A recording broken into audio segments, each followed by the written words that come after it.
네, 월요일부터 조금 어려운 주제를 열어봤습니다.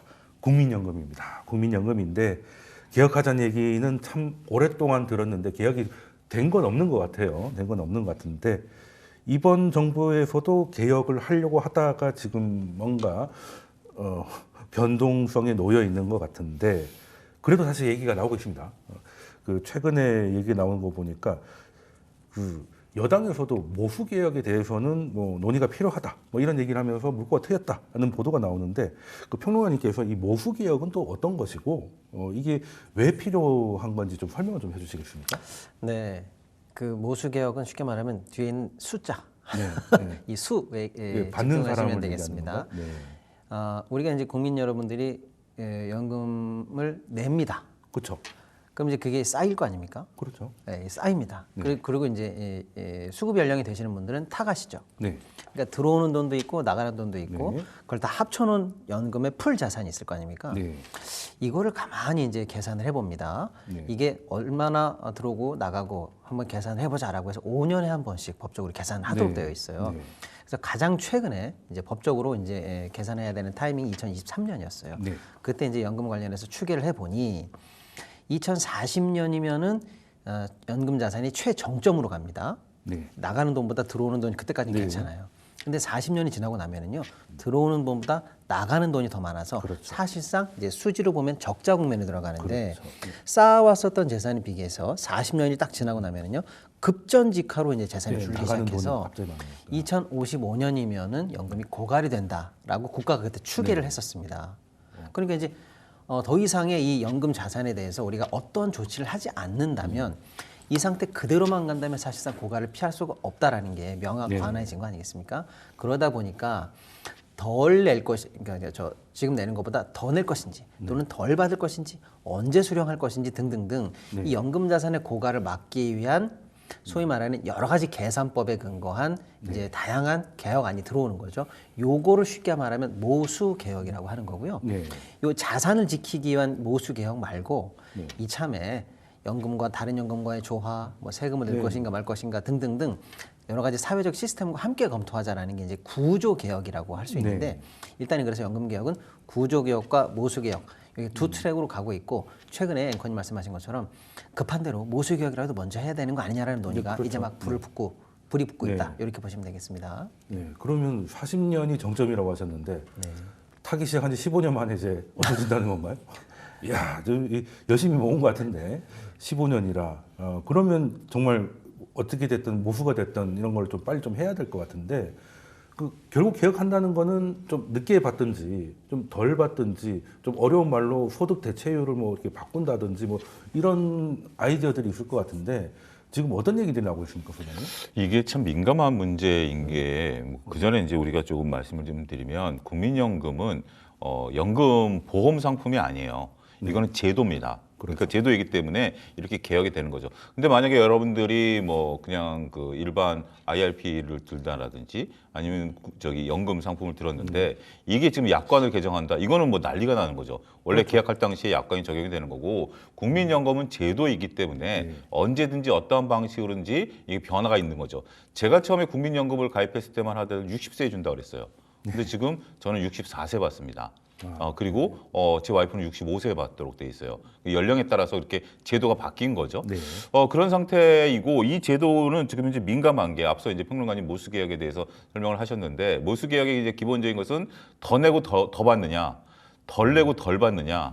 더 내고 덜 받느냐 이런 것들에 대한 것들이 세대 간의 갈등이 또 야기되는 부분들이에요. 그렇죠. 네. 저 같은 경우는 이제 좀 있으면 국민연금을 받을 날이 조금 보이긴 해요. 조금 보이긴 해요. 저 끝에서 아직은 열심히 내고 있습니다. 내고 있습니다만 조금 보이긴 하는데 지금 저희 아들 같은 경우는 이건 보이지도 않는 거죠. 내가 왜 내야 되나 이런 생각이 들 수도 있는 거죠. 그런 친구들한테 더 내고 덜 받는다? 이거는 뭐 용납할 수 없는 거죠. 근데 이건 거의 반강제 규정이기 때문에 이걸 또 안 할 수도 없고, 그러니까 세대 간의 갈등에 대한 어떤 부분들도 굉장히 민감한 부분들이에요. 지금 이제 우리가 소위 말해서 58년 개띠 이후에 그때 그분들이 이제 국민연금 거의 온전히 받을 수 있는 분들인데 그분들은 아무런 상관없어요. 그분들은 정말 적게 내고 많이 받는 그러한 어떤 혜택을 좀 받는 분들이 되겠죠. 네. 그런 분들 입장에서는 국민연금 개혁은 나는 아무런 상관이 없어.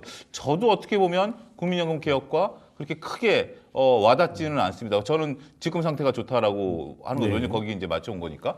근데 이제 지금 현재 상황으로 놓고 보면 모수 개혁에서 지금 이제 가장 큰 것은 일단 현재 여당과 야당이 더 내고 더 받는 것에 대한 것은 어느 정도 합의가 된 것 같아요. 근데 이제 더 내는 거에 대해서는 어느 정도 합의가 됐고 더 받는 거에 대한 것은 약간 이견이 있어요. 근데 여기에 이제 찬물을 끼얹는 게 부총리가 덜 내고 덜 받는 걸로 가자라고 지금 이제 갑자기 툭 튀어나온 거죠. 이거는 여당, 정부, 국회에서 논의됐던 거랑 180도 다른 얘기입니다. 그러다 보니까 과연 이것을 할 의지가 있는 것이냐. 근데 어떻게 보면 지금 상태에서는 굉장히 국민연금에 대한 개혁, 지금 이제 거의 지금 뭐 개혁을 안 한 지가 꽤 오래된 거의 한 20년 가까이 지났기 때문에 이런 시기가 도래했다라는 측면에 있어서 보면 정말 뭐 어떤 방식이 됐든 지금 방식대로가 분명히 문제가 있다라는 건 누구든지 아는 거 아니겠습니까? 그럼 개혁을 해야죠. 그게 이제 100% 누구도 마음에 든다라는 것은 현실적으로 어렵다 하더라도 칼을 들이대야 되는 건 맞는 것 같아요. 썩어 굴만 들어가고 있는데 팔을 잘라낼 것이냐, 그 부분만 도려낼 것이냐, 그 문제에 대한 부분들이지. 지금 현재 이걸 아예 하지 말자, 판을 엎자 이런 식의 지금 진행은 뭔가 좀 조심스럽게 우리가 접근해야 되지 않을까 싶기도 합니다. 그 연금 관련해서 그 동안에 있었던 일들을 조금 한 번씩 짚어봐야 될 것 네네네. 같아요. 이제 사실은 연금은 태생적으로 네. 뭐 조선 시대부터 있던 그런 제도가 아니거든요. 그렇죠. 네. 예, 갑자기 이제 사실은 1980년대 우리 나라에 들어온 거라서 그렇죠. 제도 초기에는 이 제도가 국민들에게 잘 받아들여지면서 네. 연착륙하는 게 중요했어요. 그렇죠. 안착해야 그래서 사실은 그때 가입하시라 이거 낸 돈보다 무조건 많이 받는다. 네, 뭐 라는 게 사실 그래야 가입을 하니까요. 그렇습니다. 네. 그래서 설계 자체가 낸 돈보다 많이 받도록 되어 있었고 네. 그나마도 인구는 계속 늘어간다는 전제가 있었는데 지금 그 두 전제를 놓고 현재를 보니까 큰일 난 거거든요. 이제 낸 돈보다 많이 받게 생겼으니까 당연히 모수개혁 안 하면 큰일 나는 거고 네. 인구가 그나마 늘어서 더 많은 돈이 계속 들어오면 다행인데 인구 지금 절벽 상황이니까 그렇죠. 이건 큰일 난 상황이에요.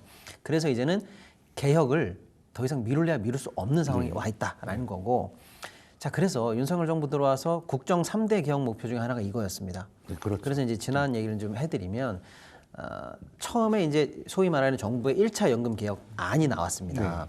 그것은 뭐냐면 18가지 이 시나리오를 정부가 일단 제시를 했어요. 근데 그게 왜 18가지가 되냐면 시나리오 너무 많은 거 아닙니까? 예, 근데 이제 내용은 쉽습니다. 그러니까 예를 들면 시나리오 1번부터 시나리오 18번까지 있는 건가? 그럼 헷갈리실 수가 있는데 이겁니다. 지금 우리는 보험료를 소득의 9%를 내요. 네. 9%를 내는데 요거를 뭐 15면 어떨까요? 뭐 16이면 어떨까요? 18이면 어떨까요? 라고 해서 세 가지로 늘리는 안을 한번 정부가 생각해 본 거예요. 그러니까 벌써 여기 세 가지 확률이 나오죠. 그렇죠. 그다음에 이제 65세부터 받도록 되어 있는데 점점 기간이 내려서 이제 이거를 66, 67, 68로 늦추면 어떻게 될까요? 이것도 벌써 세 가지가 나옵니다. 그다음에 우리가 모아놓은 돈을 연금 이제 기금본부에서 관리하고 있는데 이게 지금 1년에 목표 수익률이 4.5거든요. 네. 연간 수익 목표가요. 근데 이거를 0.5를 높여서 5로 가보자. 또는 1을 높여서 5.5로 가보자. 그럼 여기에 벌써 두 가지 확률이 나오잖아요. 그래서 여기서 3 곱하기 3 곱하기 2 하니까 18가지 시나리오가 나오는 거예요. 요 중에 어떤 시나리오를 택하시겠습니까? 라는 거를 정부가 만들어서 국회에 던진 겁니다. 근데 국회에서는 그 시나리오를 딱 받아보고 나서 비판이 많았죠. 비판이 뭐냐면 예를 들어서 이런 거예요. 아니 그 보험료율을 올리는 시나리오는 정부가 예를 들었는데 그럼 국민들한테는 이만큼 더 내십시오라고 말하는 건데 그렇죠. 당연히 대응해서 말해야 되는 게 뭐냐? 그럼 낮추는 거예요? 얼마 받습니다라는 걸 말해야 된다. 그러니까 보험료율 인상을 말했으면 소득 대체율을 말해줘야 되는데 정부 안에 그게 빠졌다라든지 이런 비판이 많았어요. 그래서 국회가 정부 안을 받아들이긴 했습니다만 어떻게 했냐면 이건 우리가 정할 수 없다라고 해서 국민 공론에 붙이자라고 해서 국민 공론화 위원회를 만들었거든요. 그래서 국민 대표 500명을 모아서 연금을 가르쳐 드려요. 연금은 이런 겁니다라고 해서 정보를 충분히 드리고 나서 국민 대표께서 정해 주십시오라고 했더니 그때 공론화위원회에서는 더 내고 더 받자 라는 안이 한 60%의 지지로 일단은 국민의 의견입니다라고 참고안이 나옵니다. 그래서 국회에서는 정부가 낸 18가지 시나리오 그다음에 국민 대표들이 정해주신 국민의 의견 이걸 받아서 국회가 정해야 되는데 그때가 21대 임기 말 한 달도 안 남았을 때였어요.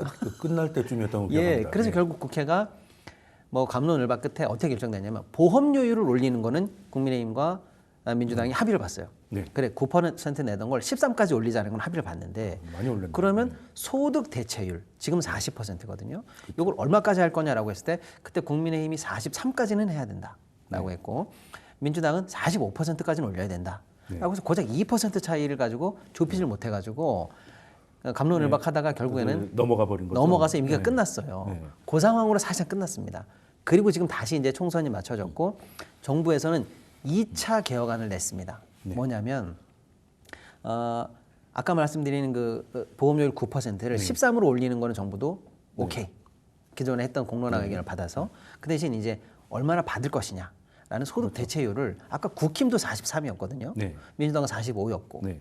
심지어 공론화위원회 국민의 의견은 국민 대표 의견은 그보다 더 위였어요. 네.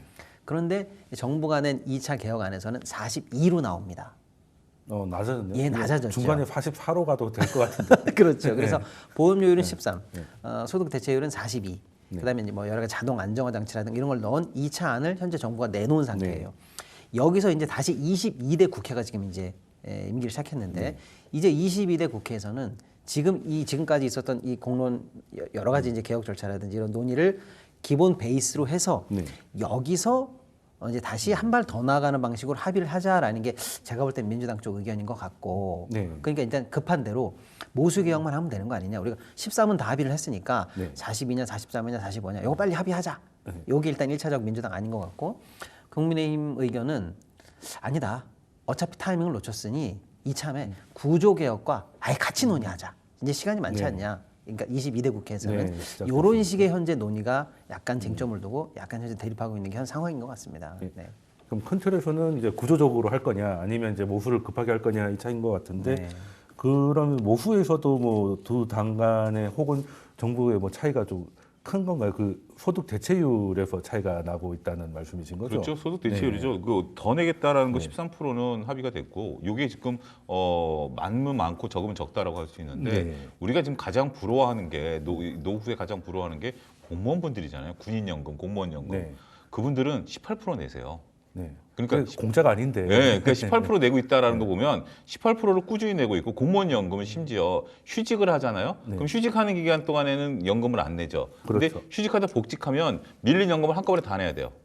그러니까 그분들은 거의 반강제로 한 30년, 20년 동안 18%씩 부어오다 보니까 물론 이제 나라에서 그것을 이제 보존해준다 뭐 이런 것도 있지만 그러니까 300에서 뭐 500까지도 그렇게 연금을 받으시는 거거든요. 그래서 지금 그렇다라면 일단은 그 우리 국민연금 같은 경우 소득 대체율을 보험료율을 13% 올리자라는 건 공무원 연금보다 아직 낮은 수준이에요. 더군다나 이 중에 절반은 회사가 내주거든요.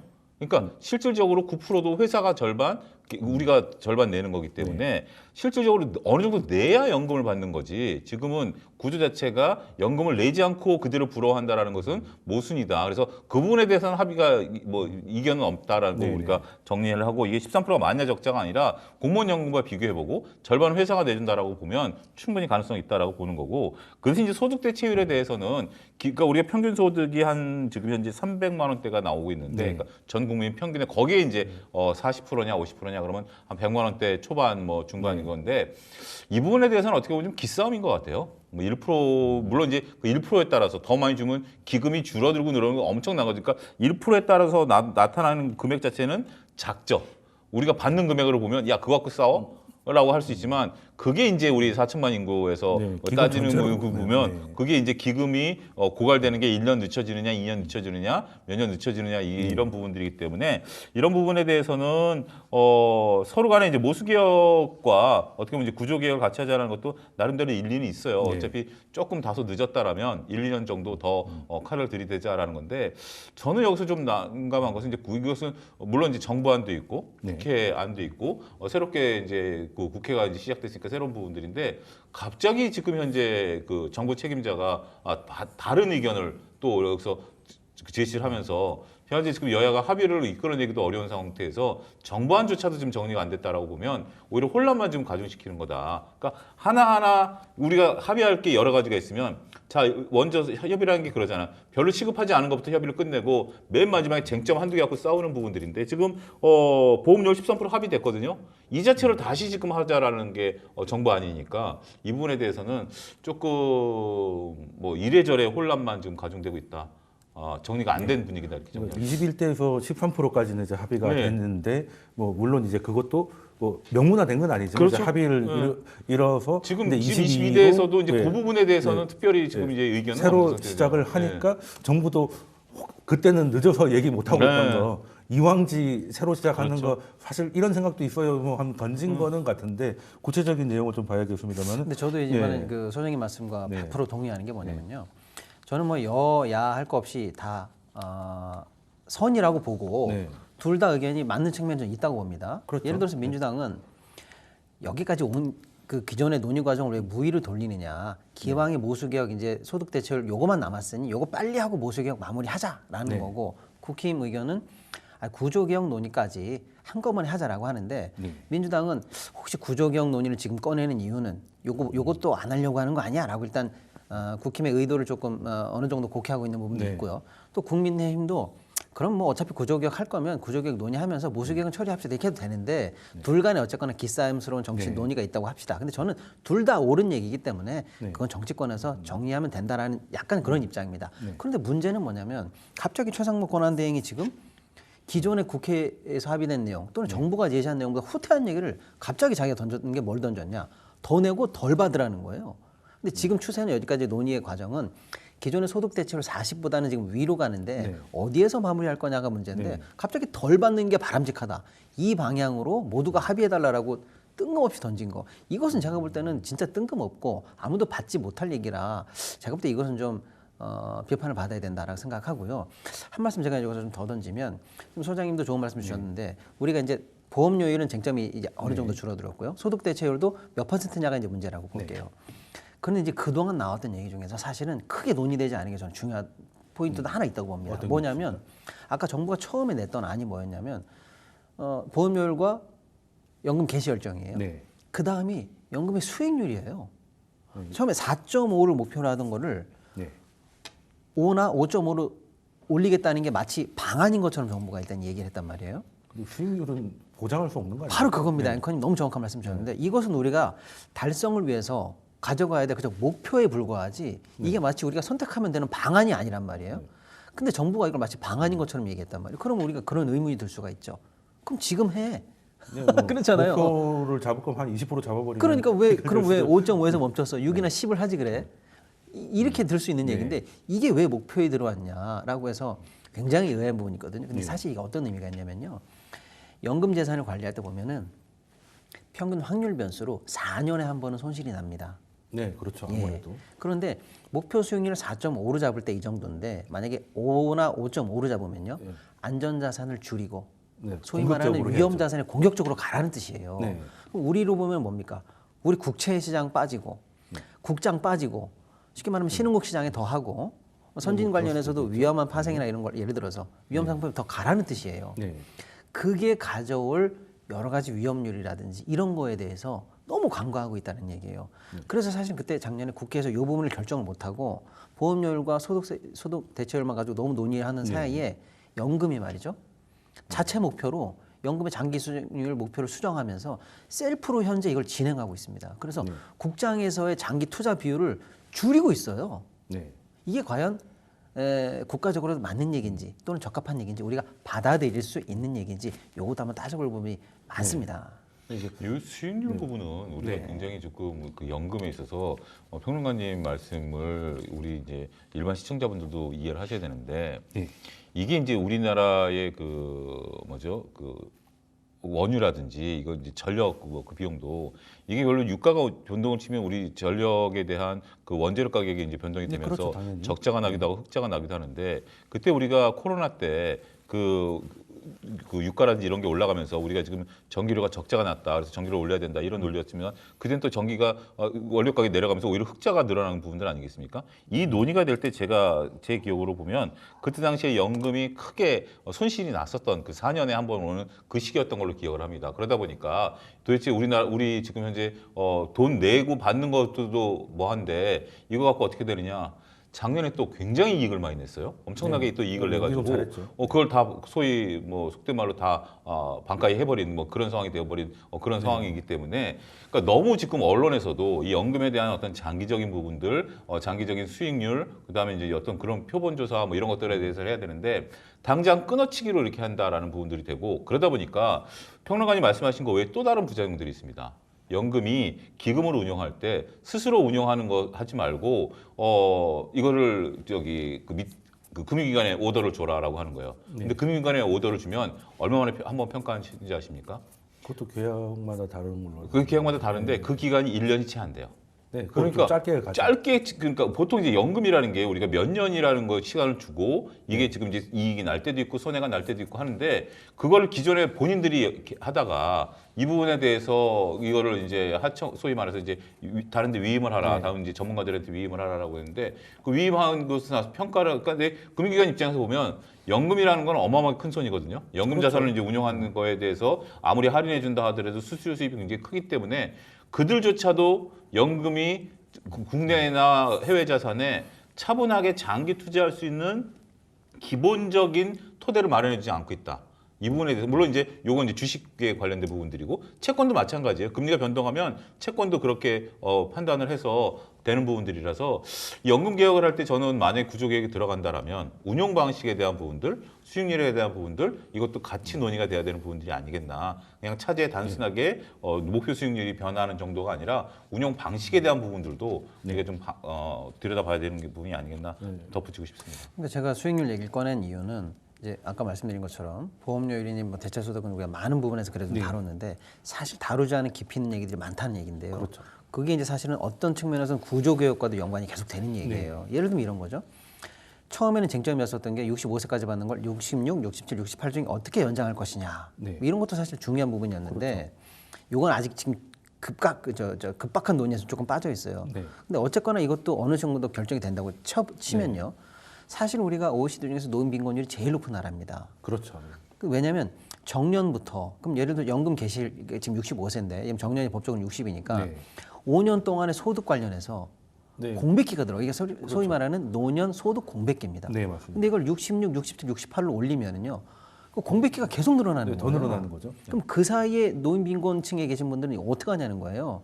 이런 논의가 사실은 숨겨져 있거든요. 그런데 이제 그거에 대한 대책으로 이제 굳이 말하자면은 그러면 정년을 연장하자. 이런 얘기도 또 누군가 대안이라고 얘기하면은요.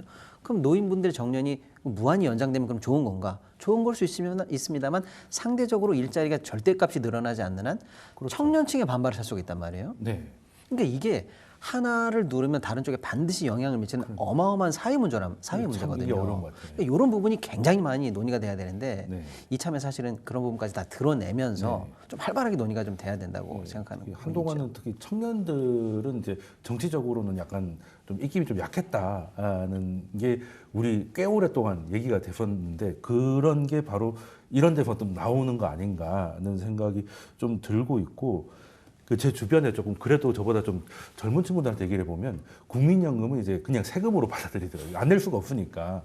그래서 올라가서 나중에 더 받는 건 뭐 그건 나중에 보이지도 않고 지금 사실 연금 내라고 날아오는 게 교통딱지 날아오는 거랑 똑같은 스트레스를 주니까 그냥 덜 내고 덜 받자 뭐 이런 것도 좀 그 젊은 층에서는 호응이 있는 것 같아요. 지금까지 낸 건 내가 그냥 포기할 테니까 앞으로만 안 낼 수만 있다면 좀 빠져나가고 싶다 이런 얘기를 하는 친구들까지 있는 거 보면은 저는 의원님이 말씀하신 그런 부분에 대해서 정치권이 귀담아 들어야 된다고 생각합니다. 네, 맞습니다. 아니 뭐 법에서 보장해 줍니다. 이건 노후 생활에 필수적입니다.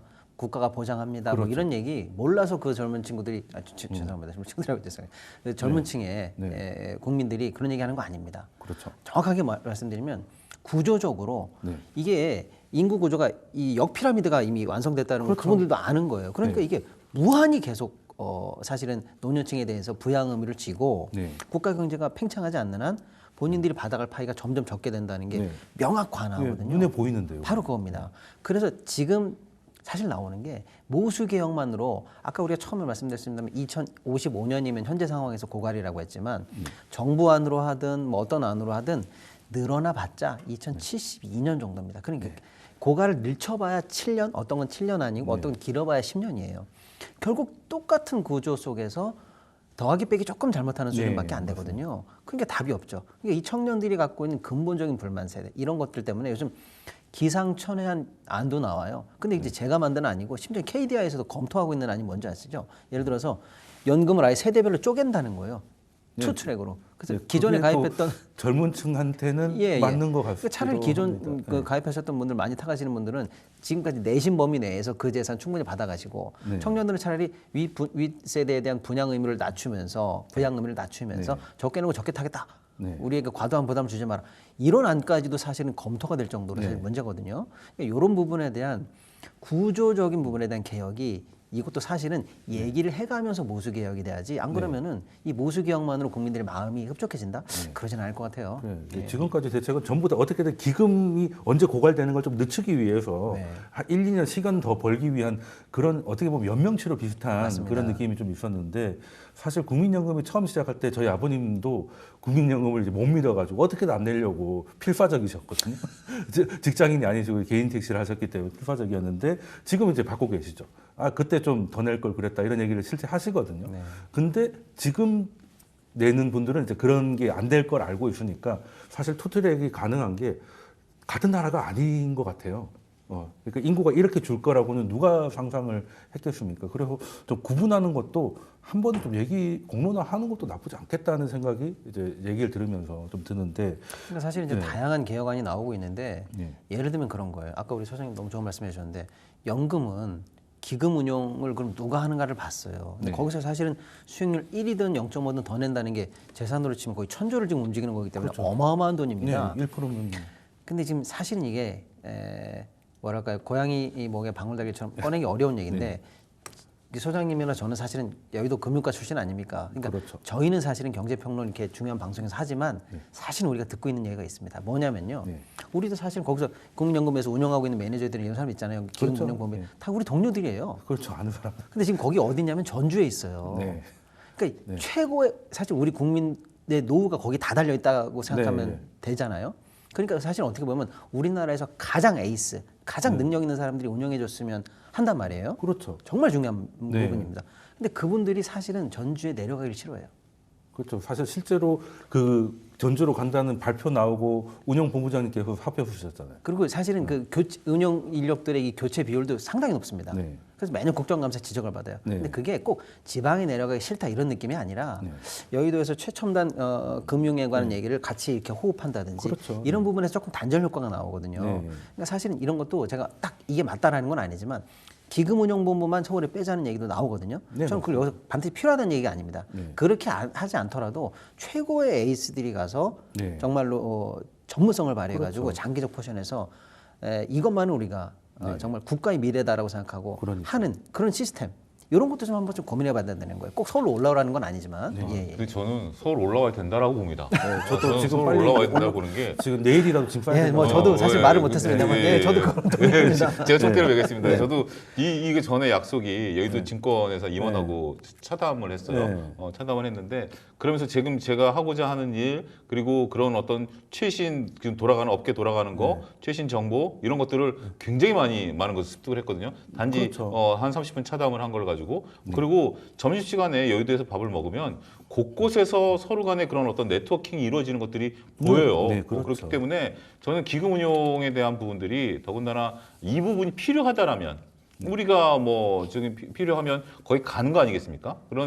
더군다나 그런 정도라면 거기 지금 뭐 온라인으로 물론 이제 정부가 이렇게 모든 그 부서들이 다 그렇죠. 우리도 서울이 필요하다. 다 얘기를 하겠죠. 그런 부분들도 있습니다만 그 부서만큼은 어떤 특수성을 좀 인정을 해야 되고 네. 그다음에 우리가 지금 세종시에 내려가 있는 이 정부 부처들도 서울에서 대관 업무가 필요한 부서들은 또 서로 올라와 있잖아요. 네. 그런 것처럼 그런 어떤 투트랙에 대한 어떤 부분들은 이미 내려간 걸 올라오라고 그러기는 실적으로 어렵다는 걸 인정하자고요. 하지만 기금 운영할 수 있는 어떤 그런 핵심 인력들은 뭐 금감원이나 뭐 이런데 사무실 하나 내가지고 충분히 뭐 여의도에 뭐 공실 많은데 그렇죠. 좋은데 네. 좀 하면 되지 않을까 싶습니다. 그 저만 해도 지인이 그 증권회 회사에 있는데 을지로로 옮긴 회사에 있습니다. 아, 네, 예. 근데 거기. 점심 시간에 여의도로 여의도로 오죠. 와서 밥을 네. 먹습니다. 네, 그건 이제 알만한 건 이제 워낙 여기가 좁다 보니까 여기서 눈 밖에 나가면은 혈여의 위험을 본인이 그렇죠. 느끼니까 맞아요. 예, 맞아요. 그런 상황이 되다 보니 사실 이렇게 첨단이고